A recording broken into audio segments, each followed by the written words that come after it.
Today I will be giving you guys a beginner's guide to start doubling your wins in less than 10 minutes. I will be going through all the stages of the game and my tips for each stage so that you could get to the end of the game and get that super sweet victory.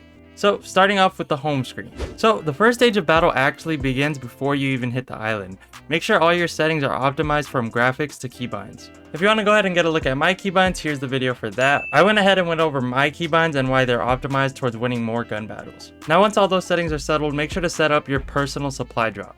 You should have redeemed free tickets to get yourself free personal supplies as well as class changes. So don't be afraid to stack up your personal as it'll all be free. Next is choosing your class. Over time you'll become more familiar with the classes and the guns. Now depending on what your teammates play, you might want to pick around them, but besides that it's all personal preference.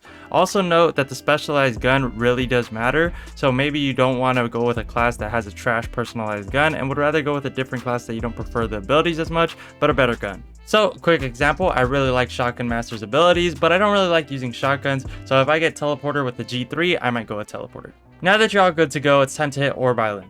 Now for the early game landing stage. When parachuting, you typically want to dive down as fast as possible, and just a side note, once you let go of the dive down button with the parachute out, you cannot dive down as fast and you will begin to glide down. So try to hold down the dive button for as long as possible. Of course, if you are landing somewhere further, you're going to want to glide as much as possible, but if you are doing some sort of hot drop, you want to hold dive as fast as possible and try to hit the ground as early as possible and get the loot before anybody else does. Typically, you want to land at a place that gives you a positional advantage, so a roof of some sort. Pick up any usable gun around you that gives you the best chance to survive, and also remember to reload since the guns do not have ammo once you pick them up.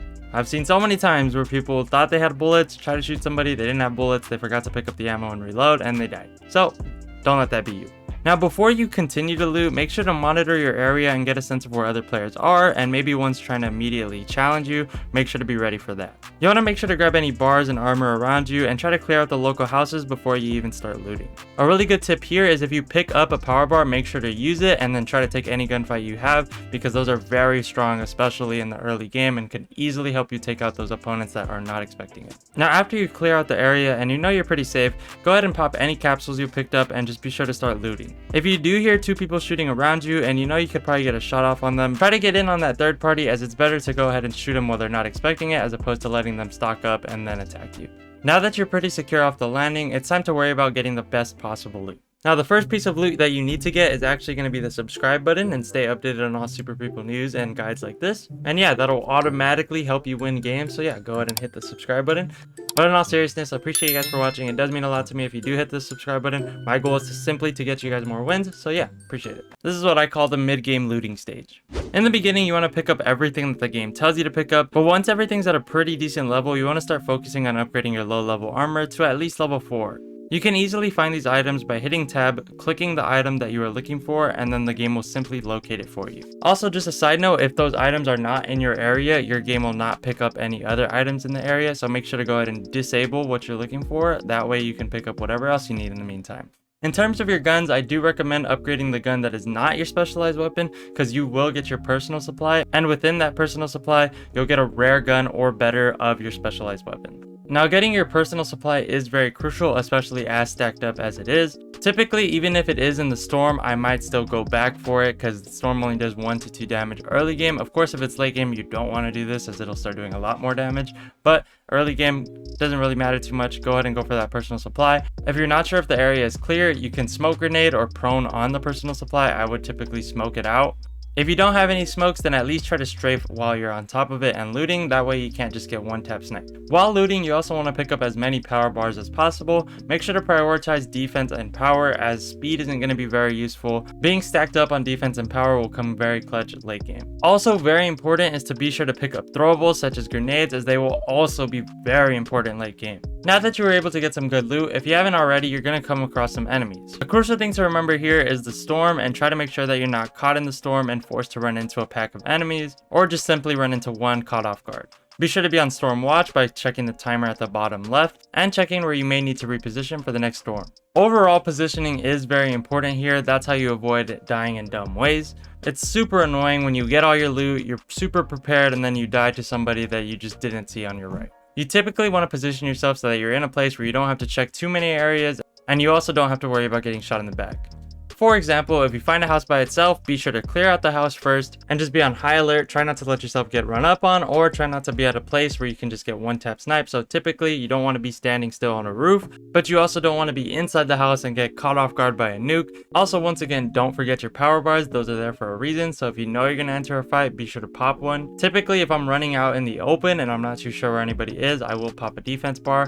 Also, if you didn't know, the defense bar does replenish your armor. So if you just got out of an intense gunfight, you'll typically want to pop one of those, as it'll be very helpful. Also, be sure to keep your ammo stock up off of enemies or off of just loot on the ground. Now you should have a few kills, and we should be getting to the point where there's less than 10 people, and this is now the late game stage. Now, positioning and awareness are 99% of the battle here. You once again need to watch the clock and make sure the storm doesn't sneak up on you. At this point in the game, the storm does a lot of damage, so one little tag might cost you the game. Now, the storm doesn't just have to be your enemy. If you know where enemies are and you know they're going to get forced out by the storm, be sure to be ready for that and use the storm to your advantage. The storm can either be your friend or your enemy. Let's try to make it our friend. Now, with positioning comes awareness, because you need to check which classes are left in the game.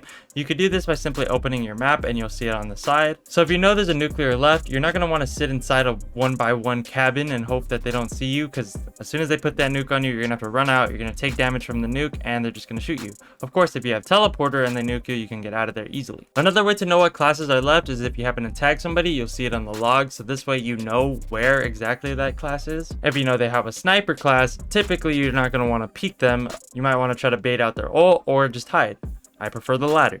So another crucial power bar tip here is to use all of them. When it's super late game and you have like 5 bars left, pop all of them.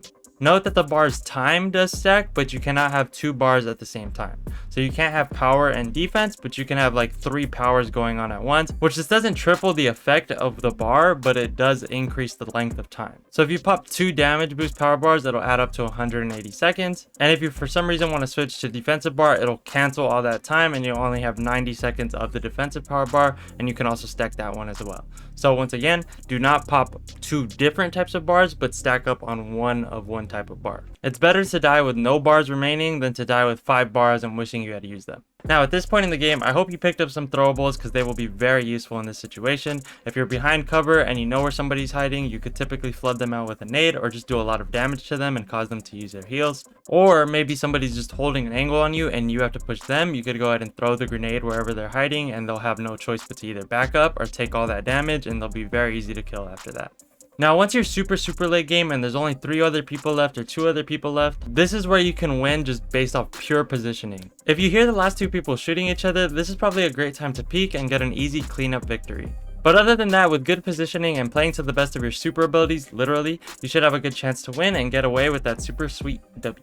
Well, hope you guys found this useful. I will be making more videos talking about what's meta, such as the gun meta and the class meta, so that you guys know what classes to stick with. Once again, be sure to hit the subscribe button down below and boost your odds of winning now by staying updated on all Super People news and guides like this. If you have any other questions for specific situations, be sure to ask down below and I'll be sure to help you out. But yeah, other than that, I hope you guys got something from this. Hope you enjoyed. Till next time, love you. See ya.